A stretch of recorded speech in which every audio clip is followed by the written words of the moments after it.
নমস্কার, আমার নাম সুস্মিতা সূত্রধর। আমি তেলিয়ামুড়া ডিএস মোটরের কাস্টমার কেয়ার এক্সিকিউটিভ হিসেবে কাজ করছি। স্যার, আপনার নামটা কি হচ্ছে জানতে পারিনি? আপনার অ্যাড্রেস? বর্তমানে যে হিরো স্কুটিটি চালাইতেছেন মডেল কি আছে স্যার? কোন জায়গা থেকে কিনছেন? কতদিন হয়েছে? আজকে আপনি কোন জায়গাতে আইছেন স্যার? কিসের জন্য আইছেন? আজকে যখন আপনার স্কুটারটা নিয়ে আমাদের এখানে আইছেন, আমাদের এখানে টেকনিশিয়ান বা সুপারভাইজার ওয়েলকাম জানাইছিনি স্যার? যে কাজের জন্য আইছিলেন কাজ হয়েছিনি? যত টাকা জানিয়েছিল সেম টাকার মধ্যেই হয়েছিনি?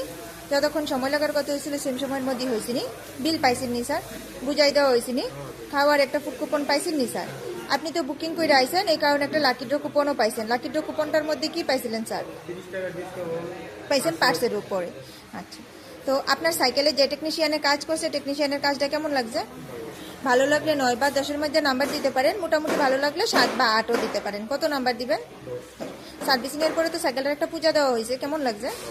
ভালো লাগলে আপনার বন্ধু বান্ধব বা আত্মীয় স্বজন সবাই জানাবেন নি স্যার ডিএস মোটরস থেকে নতুন বাইক বা স্কুটি কেনা লেগে। ঠিক আছে, তো আমাদের ওভারঅল কাজ শেষে একটা রেটিং নাম্বার দিতে লাগে। এখানে কাজ করে যদি সবকিছু ভালো লাগে থাকে 9 বা 10-এর মধ্যে একটা নাম্বার দিতে পারেন। মোটামুটি ভালো লাগ 10। ধন্যবাদ স্যার ফিডব্যাকটা দেওয়ার জন্য। আপনার যাত্রা শুভ হোক স্যার।